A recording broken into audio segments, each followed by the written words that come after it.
Good evening. Scuffles broke out between police and protesters today at a rally against the delay to the express rail link, which is expected to cost millions. Pepper spray was used by officers on the protesters, and several arrests were made. Edna Dare reports. About 100 protesters gathered at Chater Gardens before marching to the government's headquarters in Admiralty at 3 o'clock this afternoon. They are angry that the construction of the high-speed rail link to Guangzhou is expected to be delayed for 2 years, and they accuse the government of wasting taxpayers' money. The organizers made a model elephant, which they said symbolized the White Elephant Rail project. They're demanding the MTRC accept full responsibility for the construction delay. Some protesters tried to walk on the road instead of the pavement, but were stopped by police. Scuffles broke out when the protesters demanded that the police block the road so they could carry their elephant effigy across instead of using a nearby footbridge. The protesters tried to push their way through the police line and some threw things at officers. The police then used pepper spray on the seemingly out-of-control mob. After shouting slogans calling on officers to let them through, police using loud hailers told the protesters they were deviating from the agreed protest route. They then backed down and continued on to the government's headquarters. A loophole has been discovered that lets mainlanders into Hong Kong without needing proper visas. Anne-Marie Sim reports. The government has been accused of failing to control the number of mainland visitors, which has led to overcrowding in some tourist hotspots. But even if a quota is set on the individual visit scheme, it seems mainlanders can enter the city through other means. According to mainland media, travel agencies in Shenzhen are now offering so-called underground visas to those without a valid entry permit. In an undercover operation, this agent flatly rejected the reporter's request to renew his two-way entry permit, saying it couldn't be done there.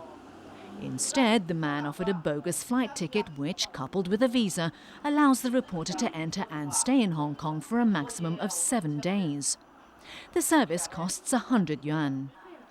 This woman from another agency explained that the booking must be cancelled after crossing the border, or else he'd have to pay for the whole ticket.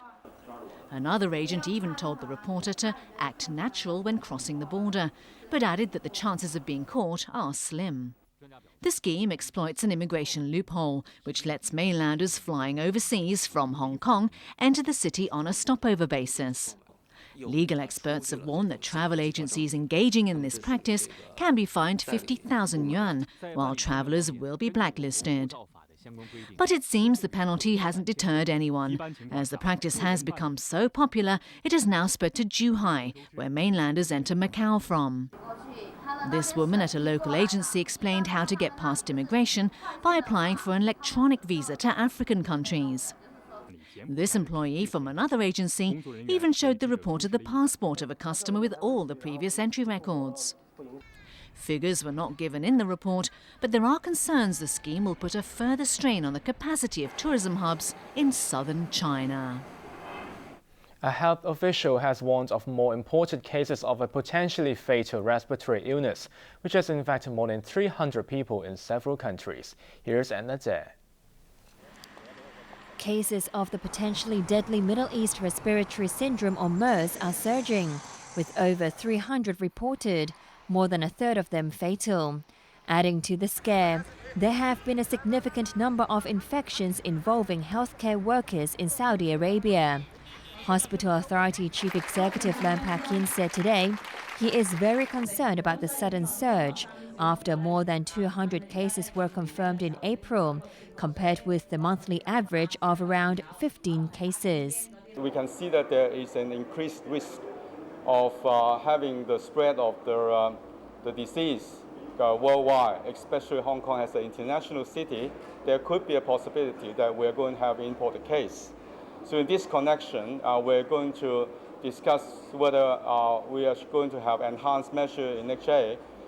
Yeung said the city cannot afford to be complacent at a time when the threat of the deadly H7N9 avian flu still remains.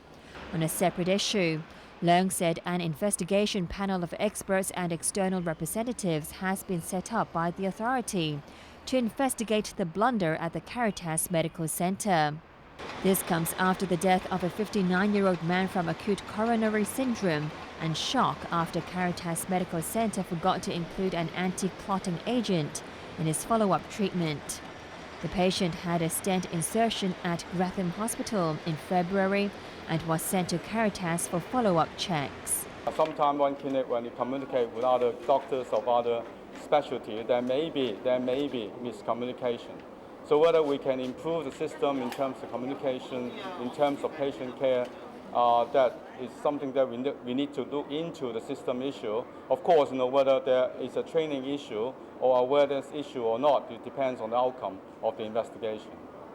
Yeung has expressed his regret over the incident, and a report by the panel is due in 8 weeks. Financial Secretary John Yeung has warned that if extreme opposition lawmakers don't compromise on political reform, they could drag down the whole process. And Marisim has more. Financial Secretary John Yeung gave the latest entry in his online diary the heading "Let's Make Universal Suffrage Happen." In it, Yeung criticised democracy activists who he said were not prepared to give an inch when it came to political reform. He wrote that the extreme opposition could end up dragging down the whole reform process if it wasn't willing to compromise. The finance chief is worried that if the political situation does not move forward, it could cause instability in society. He also stressed that politics and the economy can't be separated. Yeung wrote that an unstable political environment can lead to the downfall of a government. It could hit the economy and weaken its competitiveness, which in turn could affect the city's economic development, he wrote. Yeung believes that once universal suffrage is implemented, Hong Kong's public image and competitiveness can be raised. The finance minister also criticised some lawmakers taking extreme actions to get what they want. Yeung believes they're not using tactics such as filibustering as a bargaining tool, but accused them of instead being determined not to reach a consensus. He slammed their all-or-nothing attitude, which could sabotage the whole process. The minister said radicals using delay tactics in LegCo are actually a small number of extreme voices who are pulling on the legs of other lawmakers who don't support the filibuster, which resulted in no breakthroughs. Yeung stressed that political reform discussions should be rational and not focus on irrelevant details such as the venues for forums and whether they should be debated in public. The finance chief noted that Hong Kong is a multicultural society comprised of people from different backgrounds and interests, so it's normal for there to be differences of opinion. But Yeung believes that doesn't mean it's impossible to reach a consensus. Meanwhile, organiser of the civil disobedience Occupy Central movement, HKU law professor Benny Tai, took to the airwaves today to explain what would happen on Tuesday, one of the movement's so-called deliberation days. Tai said he expects 2,000 people to take part in that D-Day, which will be carried out at 5 venues across the city.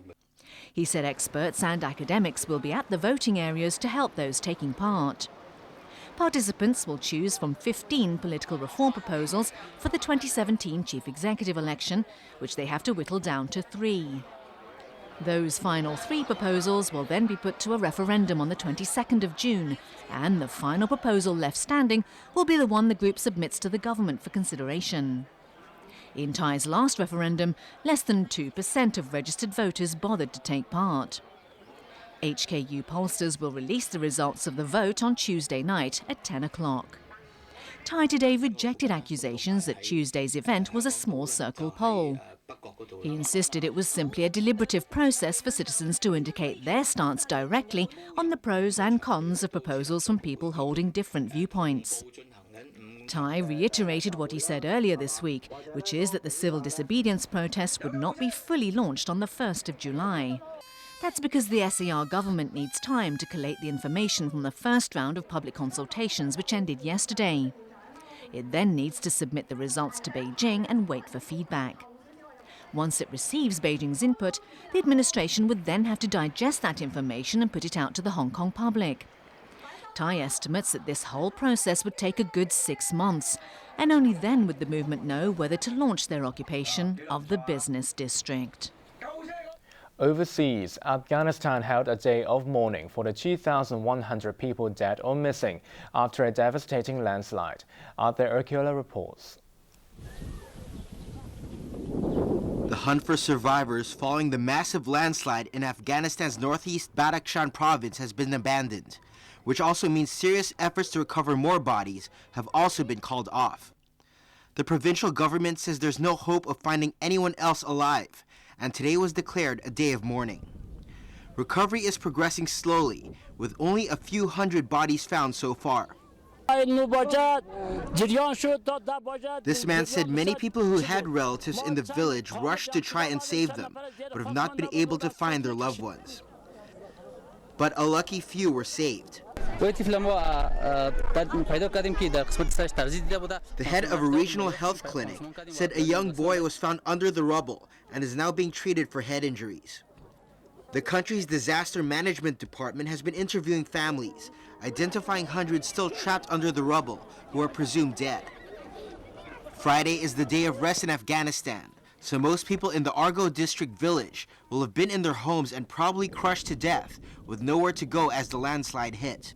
It's not the first time such a tragedy has occurred in the area, and the department is calling for safety measures to prevent similar disasters.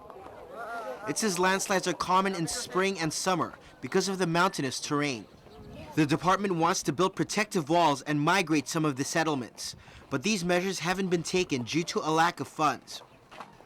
Relief efforts have now shifted, with aid teams rushing in to help some 4,000 people made homeless by the disaster.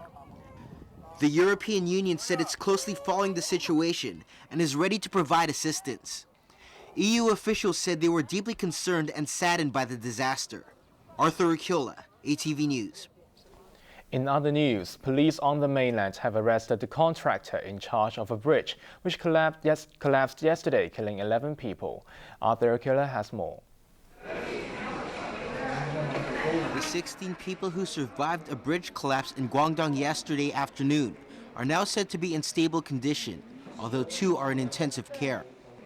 The stone arch bridge collapsed in Gaozhou City's Yanqinkou village, bearing 27 people. 5 were killed instantly, 2 died on the way to hospital, and 4 died in hospital. Police have arrested the contractor responsible for building the bridge. Construction was unlicensed but was carried out anyway, despite the government suspending the project. Pro-Russian separatists are still in control on the eastern Ukrainian town of Slavyansk, despite a military offensive by Kiev aimed at ousting them. The rebels are demanding a referendum on independence in at least 2 regions. The unrest has threatened presidential elections at the end of the month. Moscow has blamed Ukraine's new government for the deaths of pro-Russia protesters in Odessa, after pro-Kiev protesters set fire to a building they were taking shelter in.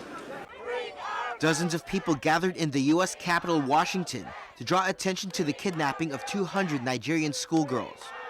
The demonstrators are hoping their action will pressure the Nigerian government into action. We've got to keep making noise, and we've got to keep making sure that the Nigerian government knows everybody's watching. You can't just sit by idly while this happens to your kids. Everybody's watching. Do something. It has been nearly a month since gunmen stormed an all-girls secondary school, packed hostages into trucks, and disappeared into a remote area along the border with Cameroon. Arthur Urquiola, ATV News. Back in local news, a worker was crushed to death at a container terminal in Chengyi today. Bolan reports. The horrific accident happened at around 1 o'clock at Container Terminal 8 at the Onxinchao dockyards. 3 containers which were being moved suddenly crashed to the ground after metal rods moving them are believed to have snapped. The 33-year-old South Asian worker couldn't move in time and was crushed by one of the containers. He was rushed to Princess Margaret Hospital, but it was too late and he died of his injuries. The cause of the accident is being investigated. A day out at Sheko Beach turned into a tragedy. A woman in her 30s was said to be taking photos with some friends on the rocks along the shore when a huge wave washed her into the sea. Marine police and firemen rushed to the scene and found her about 100 metres away from the shoreline. But she was certified dead at Eastern Hospital. Shao K1 residents have called on the Customs and Excise Department to investigate suspected fake Thai rice being sold in the district. They said there have been hawkers over the past year selling the rice from vans for just over $300 for 25 kilos, about $50 cheaper than the retail price. But the texture of the rice is different from rice sold in supermarkets, raising suspicions that it is fake. Customs agents are investigating the case. Berlin, ATV News. Sport news. Fulham will be dropped from the English Premier League after a thrashing at Stoke, while Manchester City moved to the top following a win at Everton. Manchester City manager Manuel Pellegrini has warned his players not to be complacent after his side beat Everton 3-2 and returned to the top of the English Premiership table on goal difference. The Blue Sports admitted the win is a huge step, but the title race isn't over yet. It's a decisive moment, but I think that we haven't finished yet. That for me is more important. We just win one of the 3 games that we must win if we want to win the title. We were absolutely sure that we had to play a good game because we play against a very good team. But City will have to win when they play Aston Villa and West Ham at home in the season's final week for any chance of reclaiming the title. Fulham have been kicked out of the Premier League after they were thrashed by Stoke City. Their nightmare began in the 39th minute when Peter Odemwingie slotted in the first goal for Stoke. Marko Arnautovic doubled the score for the home side. Stoke continued to dominate, with Osama Asadi tapping in the third. Fulham netted in a consolation goal in the 79th minute, but the damage was already done. Jonathan Walters compounded the visitors' misery to make it a superb 4-1 victory, ending Fulham's 13-year stay in the top flight. Aston Villa can put relegation fears aside after beating Hull. The hosts wasted no time scoring in the opening minute. But an own goal from Jordan Bowery gave Hull fans some hope. The home side was back in control in the 41st minute when Andreas Wyman's close-range header restored Villa's lead. Wyman was on target again minutes later, rounding up the 3-1 win. In Spain, Barcelona's hopes of retaining La Liga's title were dented after hosting Getafe at Nou Camp. Lionel Messi put Barca in front in the 22nd minute. Getafe had a chance to equalize, but a free kick from Pablo Sarabia just cleared the crossbar. The visitors leveled after 36 minutes when Angel Lafita found the back of the net. The pressure was on Barca after the break, but Alexis Sanchez's attempt hit the crossbar. The home side went back in front in the 67th minute when Sanchez steered the ball into the bottom corner.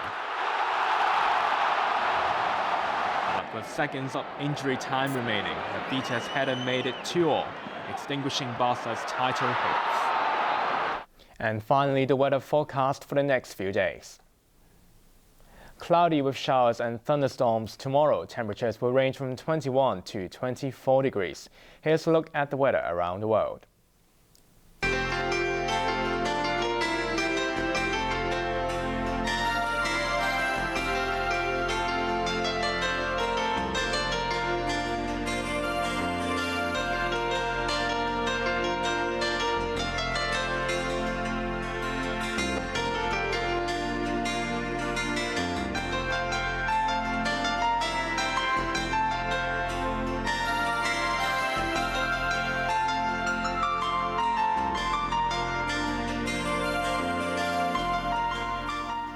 That's all the news for now. Thanks for watching ATV. I'm Raymond Yeung. Good night.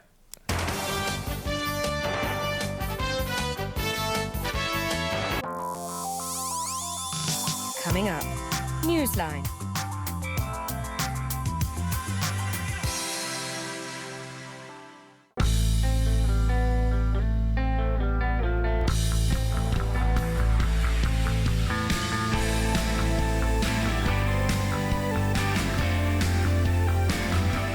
Loving hearts, loving bands. Now apply on the ATV website. Release your positive energy with music.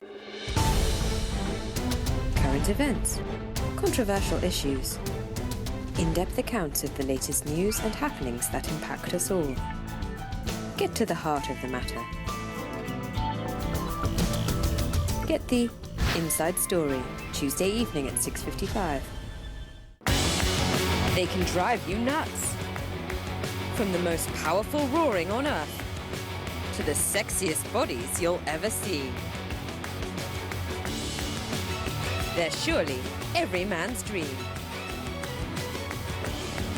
Drive it every Monday night at 8. Weather in Hong Kong may quickly deteriorate in the rainy season. When a rainstorm warning signal is in force, river flooding may occur or is occurring. For personal safety, people should stay away from watercourses. Residents living near rivers should stay alert to weather conditions and leave the area if necessary. If anybody is in danger, please call the police for help. For inquiries, please call the Drainage Hotline.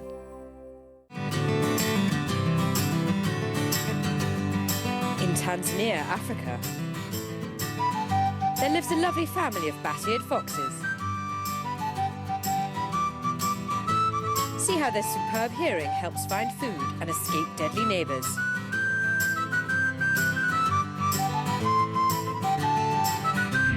All about documentary, wildlife, an ear for danger. Bat-eared fox, Monday night at 10.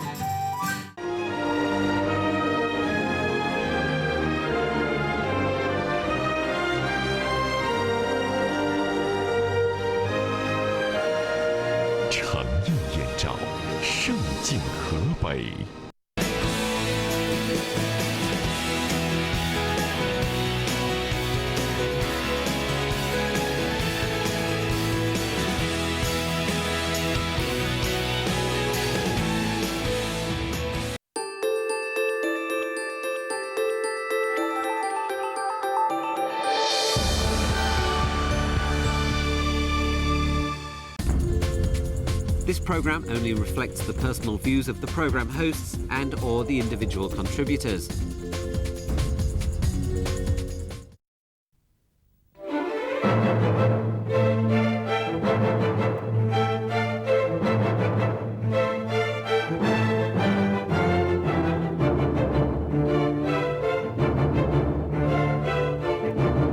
This is Newsline. I am Michael Chigani. Tonight, Emily Lau. You need no introduction. Emily Lau, chairwoman of the Democratic Party. Thanks for coming back again. Hello, Michael. Now, Emily, as you know, the consultation on political reform ended yesterday, Saturday, and now we have to take the next step forward. I had the Secretary for Constitutional and Mainland Affairs here a week ago, Mr. Raymond Tam, and he said nothing produced by any of the organizations, political parties can pass the Legislative Council. Do you agree with that? I think as we see things right now, probably, but I think the major point is whether Beijing, the leaders there, will accept and allow Hong Kong to have democratic elections to choose the chief executive, whereby it would be competitive, people with different political persuasions can take part, and which would measure up to certain international standards. And I think many people have said that, including those who have made proposals to the administration. So if Beijing decides that it is possible to allow that to happen, I'm sure there will be enough votes, more than enough votes in the council, to get that passed. But if Beijing remains very intransigent, saying this no, that no, that no, then you can be quite sure that whatever package they come up with will be shot down. Well, you know, Emily Lau, I read an article you wrote some time back where you said you felt that there was only 1% chance of a deal being struck. Carrie Lam, the chief secretary, also said several times that she was not very optimistic. Raymond Tam, the constitutional affairs secretary, said he was not giving up hope, that he hoped to be cautiously optimistic, whatever that means. So if that's the situation, Emily Lau, where is the next step? What is the next step? Because a deal has to be struck for us to have universal suffrage in 2017. Yes. Now, I think... Nobody's hopeful. You say 1% chance. Yeah. As I said... Beijing has to come up with a proposal. Yeah, not come up with a proposal as such. Something that you can accept. But Beijing has to give the green light to having an election whereby it is truly competitive. But they have so far, whatever they have said, you have not agreed with. That's right. So they have to say something else. That's what I'm saying. That's first thing. Are you hopeful that they will? Are capable of saying something 1% chance, else? that's what I said. Even you have a 1% chance that they will come up with a proposal you can accept. That's right, 1%. And how is that going to come about for Beijing to change its mind? The role of the Hong Kong government is very important. They cannot just say, oh, well, we just collect all the views, put them together in a report and submit it to the National People's Congress Standing Committee. That's not enough. What do they need They to do? have to